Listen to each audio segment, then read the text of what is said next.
Hey everybody, this is Rustin with Metalholic Magazine and the Examiner. With us today, John Tardy of Florida Death Metal Mercenaries Obituary. How are you doing, brother? I'm doing pretty good, but that introduction's a little bit much for me. Oh, you've earned it at this point, man. So, how's everything going in the world of Obituary? We're doing good, man. I mean, we've been keeping real busy. We just were over in Europe for like 6 weeks. Right. Played a whole bunch of the big music festivals over there with some pretty cool bands. And gearing up now for a U.S. run in September, so. Right, the Carnival of Death tour. That's going to be a monster tour. Broken Hope is reuniting for this. Yeah, Broken Hope's back together, and so I was looking forward to seeing that. And should be pretty fun. We haven't played some dates in the U.S. in a while, so it'll be good to get out there and run around here a little bit. Well, since the last time I saw you guys and the last time I talked to anybody from the band, I was talking to Frank. And Frank, after all these years, is not with the band anymore. What's the story?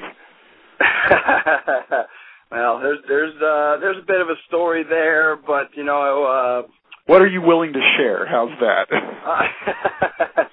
Well, they're just, it's kind of a tough situation. I mean, he was obviously in the band for a long time. And it kind of came to an abrupt ending, and I guess he kind of started jamming with that other band or something, so that's good for him. Maybe that keeps him busy, but, maybe he would like to explain, we've just been kind of keeping it quiet, and it's just kind of, personal as to what happened. Right. So you could always ask him, he's probably easy to get a hold of him. Well, certainly. But it's tough to do after a long time, but, we're fortunate to have Terry Butler. I was going to say, certainly no slacker there.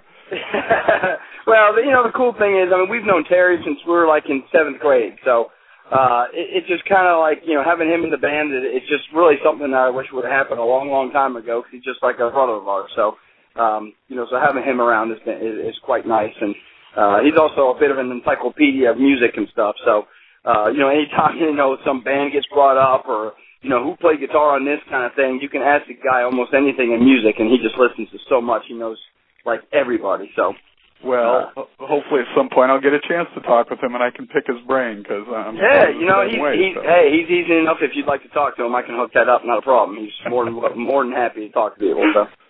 So now you guys have, I understand you guys have written about 10 tracks for the new album, but I was told that by now, I don't know that, I haven't seen it anyway, that there was supposed to be like a 3-track EP, digital-only EP that was coming out. What's going on with that? We just, our plans just kind of keep changing. And, the biggest thing is we're just not in any hurry. Mm-hmm. We had originally kind of thought, because we had to kind of go moving along pretty good with the music. And we got there's 3 songs that we're ready really to hit record on, almost started it, and then we get drug away, so we just really haven't been around to finish it up. So, the bottom line is it's not ready, and it's not going to really be ready probably anytime soon now that we're going to be now taking off in September and that. So, we're really not any, concerned about it. We're really not in any hurry, even though we kind of thought we'd be done by now. It's not. But, we're going to continue just doing these shows that we're going to do, and then once we kind of get done with that, we're going to wrap it up and then try and finish up this album. So I'm sure it's going to be sometime next year before we get this thing out and about. So. Gotcha. So any of this new material that you guys already have done, like you said, there's 3 songs that are basically completed. You just haven't recorded them. Are you going to be throwing 1 or 2 of those into the set for the American fans? No, we probably won't be playing any of those. We kind of were asked to when we're going to be back in Europe in December, right? And the people that are setting the tour up asked if we'd be interested in doing like a classic set. You have some of these bands like Slayer goes off and they play the entire Rain and Blood album and stuff. Right. So we've kind of been messing with putting together like a set of just all old songs, maybe a lot of stuff off Slowly Rot.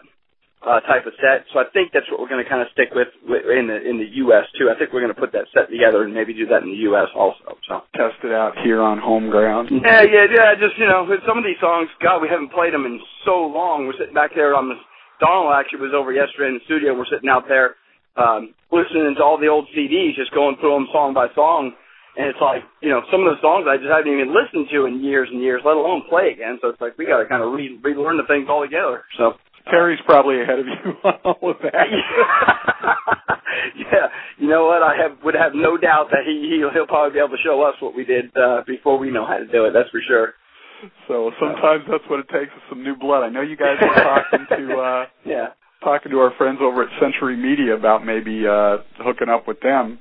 I know, because I know at one point you were talking about doing your own label, but right now I understand that you're maybe talking with them. Anything transpired with that yet, or still just kind of? Yeah, well, we have been talking with them, and you know the best thing there is they're a bunch of great guys that really work for their bands, and B, they're really into Obituary. So you know those two things are just very important, you know, for us. And we did sit back, and you know, it's like, you know, we did the Roadrunner thing, we did the Candlelight thing, and just neither one of them really seemed to pan out for us. So, you know, those guys, we had a couple of the guys came over here actually to our studio and sat with us, and then on this European run, we actually went to their office on one of our off days and hung out, did some barbecue and drinking some beers and whatnot. So they're definitely interested in working with us, and, you know, I know at looking at some of the bands that they take care of, that they do a pretty good job of working for the band. So that's a very high likelihood that the new album will be done with Century Media. So I'm going to throw a couple different names out there. Just tell me the first thoughts that come to your head. Randy Blythe. Oh, wow. Well, it's certainly not the position I would like to be in. God, you know, what do you say? I mean, it's just a tough spot right there for him, so we hope everything works out. It's kind of hard when you're in another country like that. It's like you got to really feel vulnerable. At least if you're in the States, you know there's some sort of a system. Yeah, it is the scariest part, that no matter how innocent he might be, that it may not even matter at this point in time. He's just going to have to wait for their wheels of justice to turn, and hopefully things obviously come out the best. It was quite. You know, those guys are, they're big Obituary fans to start with, which is kind of how we met them and got to know them and talk with them and stuff. And I don't know if you saw the little video clip with that Grass Pop Dong. Let's go up there and play a song with them. Mm-hmm. We were hanging out, oddly enough, that night after the show and having drinks and stuff like that. And so, just to get that thrown at you, at that time, it really sucks for them. And obviously just hoping for the best for them. So. Absolutely. Chuck Schuldiner. Wow. That's it's just one of the things. We got the music that he did while he was here out of him. We'll have that forever. Unfortunately, I think there was a whole lot, more music that he was going to write and put out. So we got shortchanged on that note. But we do got what he did do around to listen to and remember him by. So absolutely. Now, obviously, Obituary was one of the founding fathers of the American death metal movement and everything, and you guys have inspired so many other bands. And I know Chuck Schuldiner's among the people I'm about to ask about, but for you, was there growing up a person, a song, an album or something that was like that light bulb moment for you where you were like, this is what I want to do, this is who I want to emulate?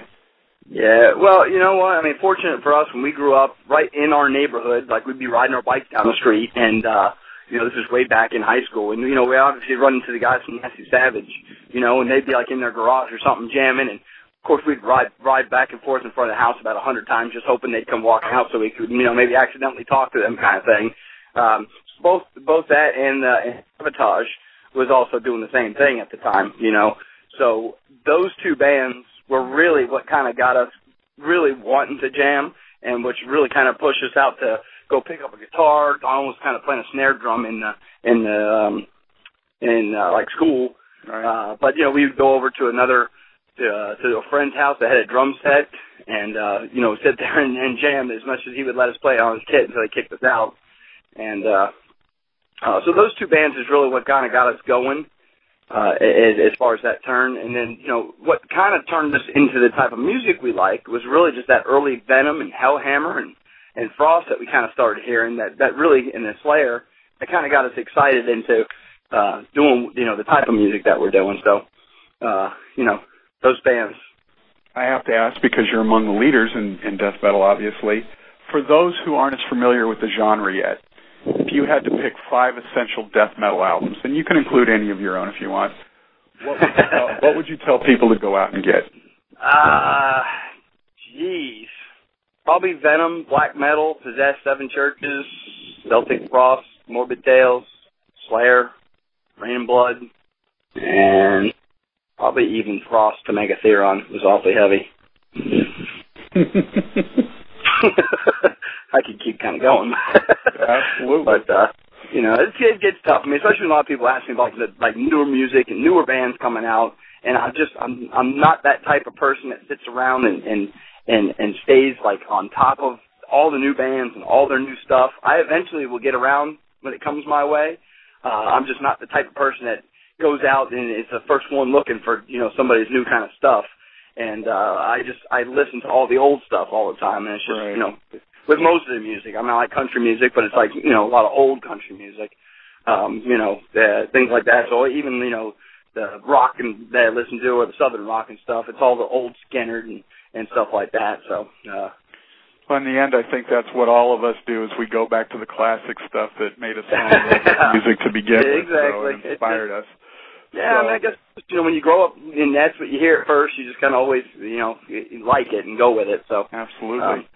It was cool for us in that last run when we got to sit on stage during Leonard Skinner and watch their set, and sat in the hotel one morning, and Molly Hatchet had played the next day before, so we sat there and had breakfast with a couple of those guys, which they all live here in Florida. Right. And it was just funny talking to them and hanging out with them too. So, Hank the Third's another goat. His music is quite awesome, and he's a big Obituary fan. Get to hang out with him, and he's a blast. So. Actually, I'm supposed to be talking to him next week, so. All right. Well, you can tell him I said hello. There you go. So you guys have been doing this. I mean, you guys originally got together in '84, so you guys have been doing this a long time. Throughout your career, there are 1 or 2 moments, good or bad, that really stand out for you that you will never forget. You know what? I can remember the day that we got the first copies of Slowly Rot, the vinyl. They came in the mail, and we were all sitting there, me, Don, and Trevor, and we ripped them things open, and we got that first copy Slowly on a vinyl, and I can remember that. I can remember standing right in my driveway when I opened the box. I remember what kind of car I had at the time because it was sitting there parked, and, it's just something that got, engraved there in my brain, and I can always remember that moment there, getting that out, and that was pretty cool, so. It was also maybe, what added to that is we were just, early on, we weren't that kind of band that tried to put demo tapes together. And, at the time, all these bands were mailing tapes out and doing this and, trying to make demo tapes and sell them and doing all that stuff and really trying to get record deals. It's just not anything that we did. We had so much fun just being in the garage and jamming. So, so when Roadrunner kind of came to us, it was an easy thing for us to do. We had already had most of the music was recorded, and it was just kind of finishing up and handing it off to them, and we never really planned on releasing it. So when we got it, it was just kind of one of the things that this is pretty cool. We probably should have thought about doing this before, so it makes it pretty cool, though. All right, final 3 questions just for fun. Sure. 1, do you remember the first song you ever wrote? I know, like the Dead and Fond the Rise, and maybe like Till Death. Probably like the 3 about earliest songs that it probably was one of those 3, which kind of came exactly first. I don't recall. Gotcha. And tell us something about John Tardy that most people might not suspect or would find unusual or unique that we don't know. Well, I just had a black snake come running across my bare feet standing out here in my yard, so he was actually pretty big too. But, I don't think it would be anything too surprising. I'm pretty, I like taking my boat out and boating and hanging out in the sun in Florida here, so that's about it. State, but I'm telling you, there are way too many damn snakes in Florida for me to ever come down there. There's a lot of them. There's a lot of them, and a lot of poisonous ones too, but they... So last question then, if we can pry anything out of you. You said you've got at least 3 songs done. You willing to share a song title or 2 with us? I don't, man. No, I'm not going to give you. It's so early, kind of in the process. What I can tell you is kind of how I come about things. I usually, any time during my day, I'm constantly jotting notes down, song ideas and, lyric ideas, in my head and things like that. So, and if you notice, if you go back and look at some of our songs, I mean, sometimes we have song titles that don't even get mentioned in songs, or the song title might be a little bit different from what I say in the songs. And so it's just kind of one of those things that really until the song is completely done, and then we're all sitting there listening to it, and then we kind of pick song titles that at that point in time, come up with a meaning. So, in our world, we used to have so many stupid, like temporary song titles, for songs, whatever might come to your mind first thing, just so when we're sitting there in the studio or when we're getting ready to rehearse or record, it's always like, hey, play that Fast Song 2, something like that, and the funny thing is we usually wind up even to this day calling them something totally different from the name of the song. So it gets a little confusing because it takes us a few years before we actually start kind of calling it by the actual song title. So there's really not enough information there to really make anything. But I can tell you that the 3 songs that we have done are just surprising enough. They're just heavy as balls. It's unbelievable how cool they are. I really, really am excited about the ones that we have done. So it'd be nice to get them done and get them out there for sure. Yeah, absolutely. It's too bad we won't have at least the EP for the U.S. tour, but it is what it is. What it is. So exactly. You know what? We've just never been that band to rush, to feel like we have to do something just because or get something done at a certain time. You've seen through the years before Back from the Dead came out, it was several years there. Frozen Time had a big break in between albums, and if we feel like doing one every year or every 2 years, 5 years, whatever it is, it's just when they get done is when they get done. Well, Trevor had said about a month ago when you guys were overseas that the new songs have some of the greatest hooks you guys have ever done, and he's got 1 or 2 that just keep getting stuck in his head. He can't get out. So he's right too. There's a couple. They're pretty cool. We kind of got them like rough tracks down, and we'll sit in there. I'll turn them on and listen to them as I'm sitting there still trying to piece some lyrics and stuff together, and they're really cool. I think everybody's going to like them for sure. Sweet. John, thanks so much for taking the time, and we look forward to seeing you when you come through town. Absolutely, man.